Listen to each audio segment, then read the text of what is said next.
ఇప్పుడు ఇది పాడేటప్పుడు శ్రీకాంత్ వదిలా ఉన్నారా పక్కన ఆయన ఉన్నారా? ఆయన ఫుల్ ఎంజాయ్ అసలు ఆయన అట్లా ఉన్నాడు. నాకు ఆయన వీడియో చూస్తుంటే మంచి కసి మీద ఉన్నారు సార్. మీరు ఏమనుకోండి, ఇప్పుడు డైరెక్టర్ కానీ మ్యూజిక్ డైరెక్టర్ కానీ ఆ తర్వాత లిరిసిస్టు ఆయన లోపలనే అసలు అంత ఆవేశం ఉంది. మంచి కసి మీద ఉన్నారు అందరూ. నేను వీడియోలు చూస్తుంటే మట్టిలో కూర్చుంటున్నారు, ఎక్కడ కింద కూర్చొని డైరెక్షన్ చేస్తున్నారు. అసలు ఏంటంటే మీరు కల్చర్ కాబట్టి ఎలా ఉంది ఇప్పుడు ఆయన ఈ సినిమా గురించి ఆయన మైండ్లో ఏముంది అసలు ఏమన్నా చెప్పారా మీకు? అవన్నీ ఏం చెప్పలేదండి. కాకపోతే పాట అయిపోయిన తర్వాత మీకు డిస్కషన్ వస్తుంది కదా. డిస్కషన్ వచ్చినప్పుడు అదే మనకు ఒక ఆవేశం, కోపం, కసి ఇవంటారు కదా, ఇవన్నీ కూడా ఒక మనిషిలో ఉన్నాయి. ఇప్పుడు అవి ఎక్కడి నుంచి వచ్చినాయి, ఏ రకంగా వచ్చినాయి, అదే మనం సినిమాలో చూడాల్సిందే అది అని ఆ విధంగా ఉండాలి పాట ఇదని మాత్రం చెప్తున్నారు సార్. నాకు అంటే లైన్స్ లిరిక్స్ అన్ని చాలా బాగా అర్థమైనాయి. ఇదొక్కటే అంటే కొంతమంది ఇన్స్టాగ్రామ్ లో వాటిలో కూడా మీనింగ్స్ పెడుతుంటారు కదా. ఫస్ట్ లైన్ స్టార్టింగ్ పల్లవిలో ఇక జర్తియాలే అని ఉంది కదా. ఫస్ట్ పల్లవిలో ఫస్ట్ లైన్ హే నీ అయ్యా జాగీరా చల్ మా ఓడొచ్చిండ్రా ఇక జడ్తీయాలే జుంబలికే ఆయా షేర్. అదేంటి సార్ జడ్తీయాలే? జడ్తీయాలంటే జనరల్గా మా ఓడు అంటే మేము ఒక నాయకుడు లాంటి వాడు అనుకోండి, లేకపోతే మా కోసం ఉన్న ఒక వ్యక్తి అనుకోండి, మా కోసం ఉన్న ఒక లీడర్ ఇంకేదన్నా అనుకోవచ్చు. అంటే మనం చూడంగానే మనకు ఒక రకమైన ఫీలింగ్ అంటాం, జలధరింపు. ఓకే, జలధరింపుడు ఒక మనం అమ్మవారికి అదే మనం యాటని ఇట్లా తీసుకుపోయినప్పుడు చేసినప్పుడు కొన్ని కలుసాకలు అవి చేసే సందర్భంలో నీళ్ళ స్నానం చేయించినప్పుడు ఇట్లా అంటది. ఓకే, జడ్తీయాలంటారు. అదే జుంబలికే అంటే అదొకటే, ఆ రెండే నాకు డౌట్స్ ఉన్నాయి అనమాట. జుమ్ బోల్కే ఆయా షేర్.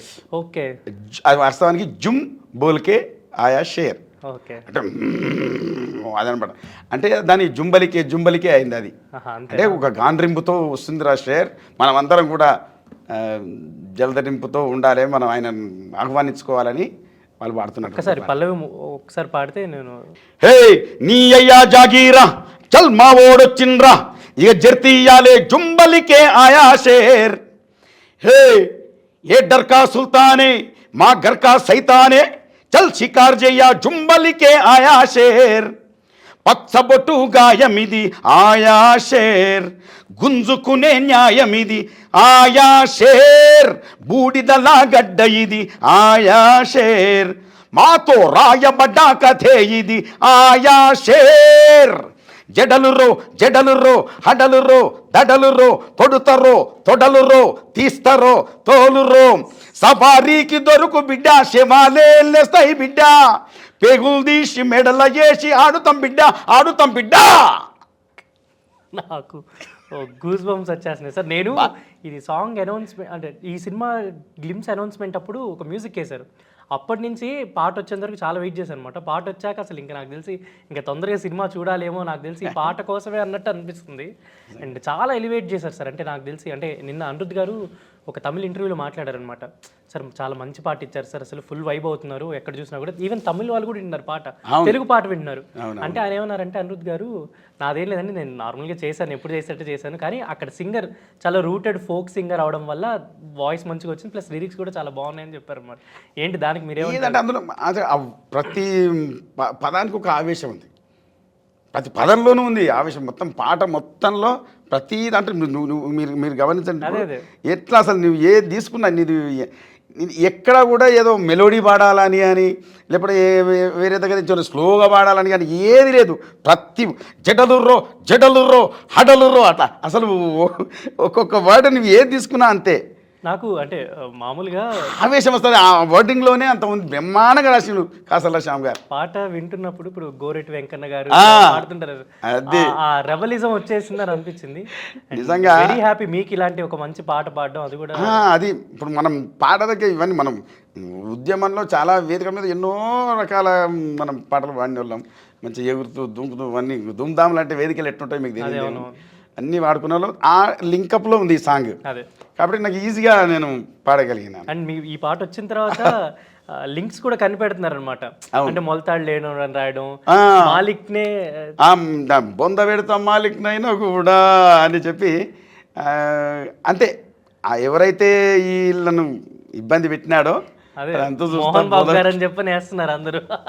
ఆయన పేరు మీద మాలిక్ అని ఉంది కదా, షాజాన్ సంథింగ్ మాలిక్ ఏదో ఉంది కదా, అవును. ఆయనకి లింక్ చేస్తున్నారు అందరు, ఇంకా ఆల్మోస్ట్ రివీల్ చేస్తున్నారు. చేస్తున్నారు. అండ్ వెరీ హ్యాపీ సార్ మీకు ఇలాంటి మంచి పాట ఒకటి పాట. అండ్ మీరు డెవోషనల్ సాంగ్స్ కూడా చాలా బాగా పాడతారు, అయ్యప్ప పాటలు కావచ్చు. అయ్యప్ప మా కోసం ఒక అయ్యప్ప సాంగ్ పాట ఏదైనా పాడగలరా, ఒక 2 లైన్స్ ఏమన్నా? అవి ఎందుకంటే నాకు చాలా ఇష్టం అయ్యప్ప మొత్తం సాంగ్ అందరికి అంటే. తెలిసినటువంటి తెలిసిందే, బట్ వచ్చారు కాబట్టి ఒక 2 లైన్స్ ఏదన్నా. ఓకే.